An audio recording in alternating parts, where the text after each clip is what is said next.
Então, assim, algumas ferramentas que vocês deveriam ter, que todo escritório deveria ter, para que a gente funcionasse de uma forma adequada. Pode passar, pode passar. Um dos grandes objetivos de uma administração de pessoas, administração de gente dentro das organizações, é a gente conseguir uma relação de transparência e de confiança com relação a essas pessoas. Por que eu falo que é tão importante a gente ter essa relação, desenvolver essa relação de confiança e transparência? Um exemplo bem prático para vocês. Para quem aqui é casado, por exemplo, ou casada, imagina que seu marido ou esposa, na última semana foi 5 vezes, né? Imagina que seu esposo foi 5 vezes à dentista na semana passada. O que você vai pensar?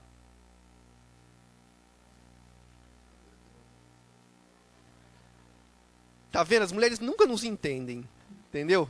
As mulheres não nos entendem. Agora, qual é o fato objetivo? O fato objetivo é, o sujeito foi ao dentista, a dentista, que ocasionalmente é bonita, né? 5 vezes na semana. Eu posso interpretar como: estou preocupado com você. Estou preocupado com você, porque, nossa, é um problema de canal, qual é o problema? Né? Ou eu posso interpretar como: a cara que ela fez ali foi ótima, né? Esse cara tá de... Essa cara... O que determina que você vai interpretar de uma forma ou de outra? A relação de confiança que você tem. A relação de confiança que você tem. É a mesma coisa dentro da empresa, não muda, né? O sujeito chega atrasado 3 dias consecutivos, 20 minutos atrasado. O que você pensa? Depende da relação de confiança que você tem com a figura. Se você tem uma boa relação de confiança, você fala: nossa, estou preocupado. Você acha que não é melhor a gente mudar o horário? Vamos, né? Como é que a gente faz para facilitar? Você está com um problema? Ou então você vai virar e falar assim: filho da mãe, né? Tá de sacanagem mesmo. Ou tá procurando outro emprego, né? Ou não tá afim mesmo. Depende da relação de confiança que você tem. Por isso que eu coloco como um dos resultados de uma boa gestão de pessoas é você conseguir uma boa relação de confiança. Aliás, tenho sempre muita preocupação quando você conversa com as pessoas e nunca tem problema. Não, aqui dentro a gente é uma família, nós somos super harmoniosos, sempre. Tomem sempre muito cuidado com isso. Problema, sempre que você tiver 2 ou 3 pessoas trabalhando juntas, vão haver. Faz parte do processo. A questão é como é que elas lidam com isso. Como é que elas trazem esse problema? Como é que elas procuram solução para isso? Elas discutem os problemas? Não discutem? Elas escondem os problemas? Qual é a relação que elas têm? Né? Como é que elas lidam com isso? Algumas ferramentas básicas para a gestão de pessoas eficaz dentro do escritório de vocês. Primeiro, comece pelo caminho certo, significa: contrate as pessoas que de fato vocês precisam. Fujam das supostas oportunidades. Nossa, esse cara, eu nem precisava de um advogado assim, mas ele saiu do escritório e ele é bom. Toma cuidado. Pessoa boa ou pessoa não boa depende daquilo que você precisa. Aliás, vocês vão perceber que muitas vezes você vê um cara fantástico trabalhando no escritório no seu concorrente ou no vizinho, enfim. Quando ele vai para o seu escritório, ele passa a não funcionar mais. Já viu isso acontecer? O que aconteceu? O que aconteceu? Que lá ele funcionava tão bem e agora ele não funciona mais. Hã? Como é que é? Ó, gravem isso. Desempenho das pessoas é sempre uma relação de características próprias, conhecimento, personalidade, comportamento, etc, etc, etc, e o meio. O contexto. Ótima palavra. O contexto. Nem só uma coisa, nem só outra. Não adianta um gênio ou suposto gênio com uma má relação com as outras pessoas, e nem adianta o sujeito amigo de todo mundo num escritório que não é para ele. É uma combinação sempre das duas coisas. E aí não adianta você... Como é que é? Isso é muito comum. Isso é muito comum. E aí a gente fica procurando a pessoa certa, a pessoa ideal. Não é a pessoa certa ou a pessoa ideal. É a pessoa que funciona dentro da sua estrutura, dentro da sua cultura de negócio, com o seu tipo de cliente e por aí vai. Ok? Nós, quando fazemos seleção de profissionais em geral, mas principalmente para o mercado jurídico, a gente tem uma preocupação muito grande em fugir daquela descrição de cargo que o escritório em geral faz. Por quê? Porque aquilo é muito simplório. A questão é, qual é a sua cara? Qual é o tipo de negócio que você está? Qual é o tipo de cliente? Como é que as pessoas se relacionam aqui dentro? Tem lugar que as pessoas gritam. Tem lugar que as pessoas todas têm apelido. Tem lugar que elas jamais nem se supõem. De novo, não é certo ou errado. É cultura local. Ele estava falando de cultura, é cultura local. Precisa estar ajustado a isso. Precisa fazer teste de fato com as pessoas. Não adianta olhar e falar assim, nossa, mas eu senti uma energia boa. Eu vejo o pessoal, mas por que você contratou essa figura? Nossa, você não percebe uma energia? Uma energia não funciona, uma energia. Claro que você tem que ter simpatia pela outra pessoa, você tem que ter o mínimo de afeição, ou sei lá o termo que vocês quiserem dar. Mas isso não é suficiente. Tem uma hora que você precisa de fato verificar se o sujeito sabe escrever, se ele conhece aquilo que ele tá se propondo a fazer. Você precisa avaliar do ponto de vista comportamental se aquelas habilidades comportamentais mais importantes para o seu negócio ele tem. Ele sabe lidar com o cliente? Ele tem estômago para ouvir uma baita de uma crítica, ou né, aquele dia que o cliente larga tudo em cima de você e respirar e devolver de uma forma madura?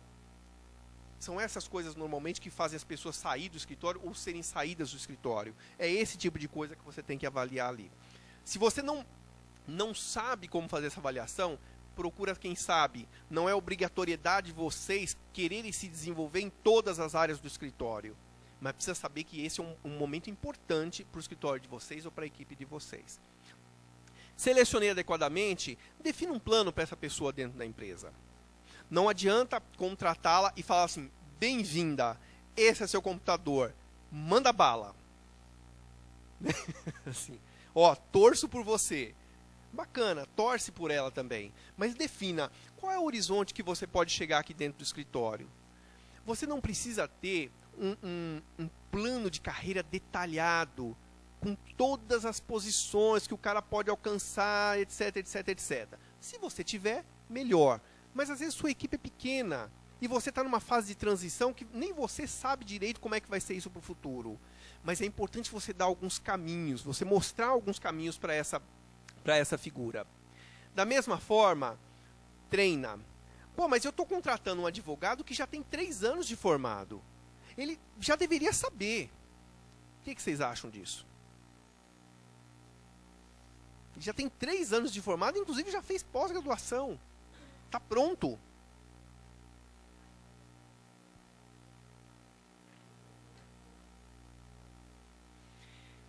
Ó, claro que uma pessoa com 3 anos, com pós-graduação, etc, etc, tem uma série de requisitos que você tem que avaliar e tem que exigir que ela te traga. Mas existe o seu jeito, como é que você funciona aqui. E isso muda muito de escritório para escritório. Como é que as pessoas falam com o cliente no seu escritório? Tem escritório que é um relacionamento extremamente frio, formal. Tem outros escritórios que parecem amigos de longa data. De novo, não é uma questão de certo ou errado. Mas se você quer que as pessoas atuem com a mesma cara no seu escritório, você tem que treinar. E treinar significa sentar junto, não criem pessoas dependentes dentro do seu escritório. Quando eu falo treinar, não é senta aí que agora eu vou te explicar tudo. Jamais, não façam isso. Faz idas e vindas. Quando eu falava, por exemplo, do manual, bacana. Aqui no nosso escritório, nós temos esse manual simplificado aqui. Eu gostaria que você tomasse agora no primeiro horário pela manhã. Você vai ler e eu gostaria que você me explicasse o que ficou mais importante para você. Dá para entender? O que muda isso? Qual a diferença disso para o método tradicional? Que o método tradicional seria, ó, senta aí. Aí vem a pessoa de recursos humanos ou o sócio, sei lá, e começa a falar. Né? O que muda?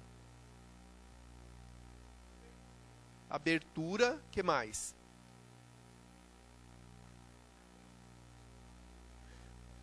Perfeito. Abertura. Começa a perceber, inclusive, ele vai começar a perceber que aqui eu tenho que ter uma postura ativa. Quando me passa uma circular para ler, significa leia. E se você não entendeu, você fala, cara, isso aqui eu acho que tem algum equívoco aqui. Claro, claro. É uma outra relação. É o que eu digo para vocês. Você molda uma outra forma de trabalhar. A maior parte das pessoas, quando falam em treinamento dentro de empresas, querem fazer sala de aula dentro de empresa. Sala de aula de empresa convencional não funciona. Conhecimento você adquire construindo, né? Nem que seja discutindo com um livro. Vocês, mais do que provavelmente qualquer outra profissão, vocês leem muito, né? Não é ler e aceitar. É ler e ter um espírito crítico. Concordo com isso, mas aquele diz aquilo outro. Mas não é ler e aceitar. E aí as pessoas precisam desenvolver isso no dia a dia dentro dos escritórios, dentro das empresas. E é função nossa como gestor fazer com que isso aconteça. Tá claro? Percebe que são coisas práticas e pontuais. Não estou falando aqui de uma coisa fantástica que você não possa fazer. São coisas bem pontuais, bem no dia a dia do seu trabalho. Avalie o desempenho. A pior forma de falar que alguém teve um desempenho inadequado é no dia que você vai demitir o sujeito, você chama o sujeito lá, o profissional, e fala, então, ó, eu ouvi lá na palestra que eu tenho que te dar feedback do seu trabalho. E eu estou te dando feedback para você, vou te dar um feedback agora. O seu trabalho realmente, nesses 2 anos, ele não foi a contento, por isso que você está sendo demitido. O que vocês acham? Né? E qual é a utilidade desse feedback? Para que serve esse feedback?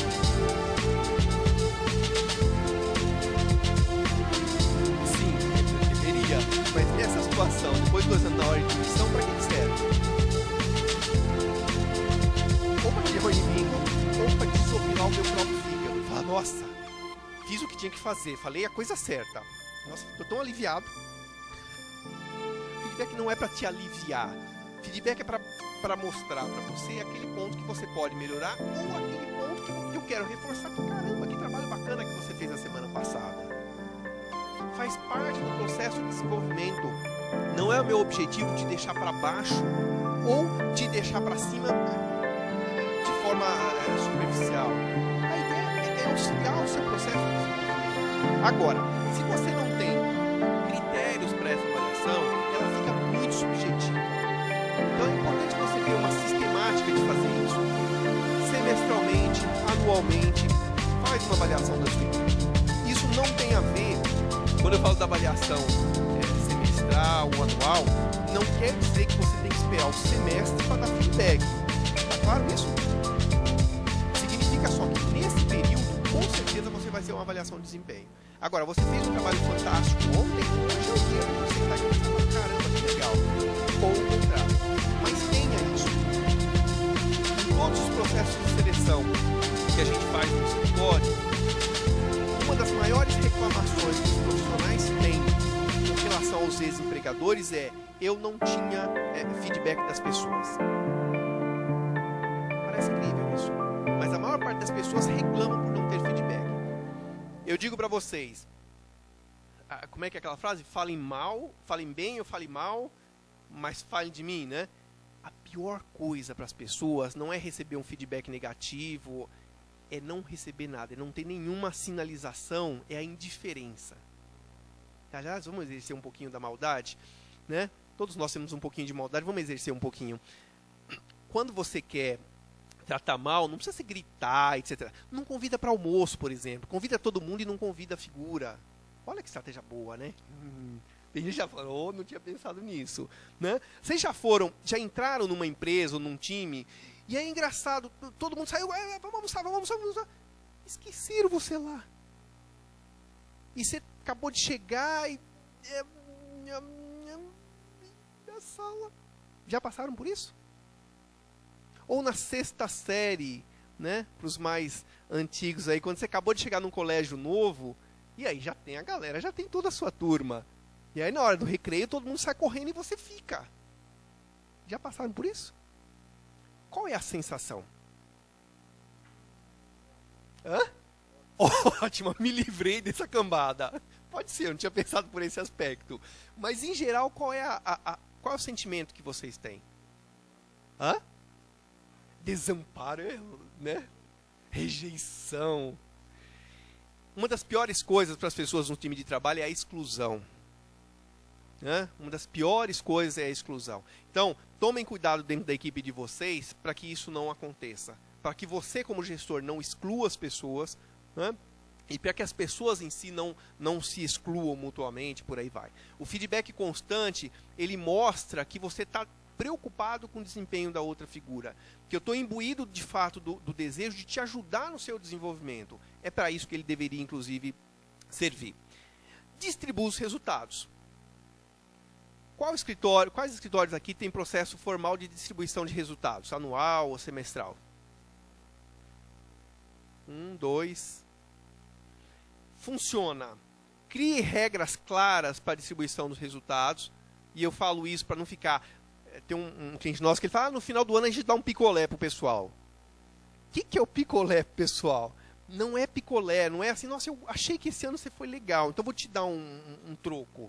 Não é isso. A regra é, esse ano, se a gente atingisse esse resultado, seria distribuído de tal forma, e isso nós atingimos nossas metas. Que bom, né? Todos nós participamos disso. Estabeleça essas regras antes. Existe metodologia para isso e funciona muito como... para criar, de fato, o espírito de motivação, de ir atrás das metas e por aí vai. Demita. Demita. Alguém aqui nunca demitiu ninguém? Alguém aqui nunca demitiu? Vocês já demitiram o pessoal lá do fundão? Nunca? Nunca demitiu ninguém? Vocês não são felizes. Vocês não são felizes. Qual é a sensação de demitir alguém? Como é que é demitir alguém? Alívio. Esse cara, hoje ele vai mandar uns 2 embora lá. Como é que é demitir alguém? É gostoso? Brincadeiras à parte. É gostoso demitir alguém? Em geral é ruim. Agora, eu digo para vocês, faz parte do nosso papel como gestor. Faz parte do nosso papel como gestor. Eu digo para vocês, eu fui demitido uma vez com 22 anos, alguma coisa próxima disso. E eu agradeço essa figura até hoje. Oswaldo Haru. Vou ter uma plaquinha lá no escritório para ele. Minha formação inicial, lá com 18 anos, eu me formei técnico eletrônico. E não tinha nada a ver comigo. Né? O técnico eletrônico é aquele sujeito que fica lá programando e fazendo não sei o que, atrás de uma máquina. Definitivamente não é meu perfil. Eu caí naquilo por um acidente de percurso. Um belo dia chegou o Oswaldo Haru para mim, com seu português e japonês, e falou, Sebastião, boa pessoa. Haru gosta de Sebastião. Eu falei, não estou entendendo qual é a próxima frase, né? Mas Sebastião não pode ser técnico. Eu falei, o que Haru quer dizer com isso, né? Sebastião não pode ser técnico. Sebastião gosta muito de conversar. Técnico não conversa muito. Faz sentido, mas onde é que você quer chegar com isso? A partir de segunda-feira, Sebastião não precisa vir mais. Eu falei, onde é que você quer chegar com isso? Sebastião está demitido. Né? E aí você passa pelo pânico, etc, etc, e depois você agradece a vida inteira o tal do Oswaldo Haru. Porque não é uma decisão que eu tomaria fácil. Dá para entender o que eu estou falando? É função nossa, eu não posso abrir mão como gestor de mandar o sujeito embora. Com respeito, com dignidade, sem humilhar, sem gritar, não é nada disso que eu estou falando. Mas é uma conversa muito clara. Você não demite irmão, você não demite pai, você não demite sogra, qualquer outra coisa da família, né? Mas os funcionários profissionais é uma outra relação. E aí a gente confunde as coisas. Puta, mas eu vou mandar, mas ela tem filho. Que bom. Né? Vai ser bom para os seus filhos ao longo do tempo ter uma mãe mais feliz dentro de casa. Aliás, vocês vão perceber muitas vezes que na hora de demitir o sujeito, você está lá desesperado. Passei por isso com um cliente meu recentemente. hora de mandar embora, a pessoa fala, ufa. A hora que foi mandar embora, a pessoa fez, nossa, que bom. Isso diz alguma coisa para vocês? Então, assim, é nosso papel demitir as pessoas. De novo, com respeito, etc, etc, etc. Faz parte do ciclo. Às vezes você tem que mandar uma pessoa embora porque simplesmente completou o ciclo dela. Não tem mais o que você fazer com aquela figura dentro da empresa. Às vezes você vai demitir por comportamentos que são inadequados ao ambiente que está. Às vezes você vai demitir por baixo desempenho. E você tem que ter feito o trabalho anterior de tentar recuperar ou tentar ajudar naquele desenvolvimento. Em geral, a gente fica com muita culpa na demissão porque nós não fizemos o nosso papel anterior como gestor. Dá para entender isso?